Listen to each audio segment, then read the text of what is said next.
ये त्वेतदभ्यसूयन्तो नानुतिष्ठन्ति मे मतम् सर्वज्ञानविमूढांस्तान् विद्धि नष्टान चेतसः।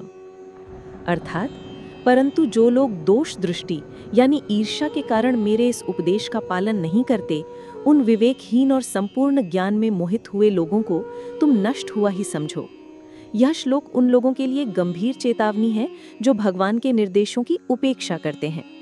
एक, उनकी क्रिया अभ्यसूयन्तो नानुतिष्ठन्ति।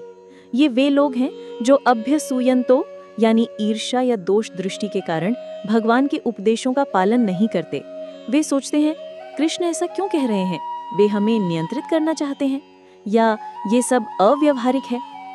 वे श्रद्धा रखने के बजाय दोष निकालते हैं। दो, उनकी मानसिक स्थिति। कृष्ण उनके लिए दो शब्दों का प्रयोग करते हैं, सर्व ज्ञान विमूढ़ान। वे सभी प्रकार के ज्ञान में मोहित हैं। भले ही वे सांसारिक रूप से बहुत विद्वान हो, लेकिन आध्यात्मिक सत्य के विषय में वे पूरी तरह से भ्रमित और अज्ञानी हैं। अचेतसः, वे विवेकहीन हैं। उनके पास बुद्धि तो है, पर वे उसका उपयोग सही और गलत का निर्णय करने के लिए नहीं करते। तीन, उनका भविष्य विद्धि नष्टान। कृष्ण अर्जुन को एक बहुत ही कठोर और स्पष्ट निर्देश देते हैं, विद्धि नष्टान, अर्थात उन्हें नष्ट हुआ ही जानो। इसका अर्थ ये है कि ऐसे लोग आध्यात्मिक मार्ग पर पूरी तरह से असफल हैं।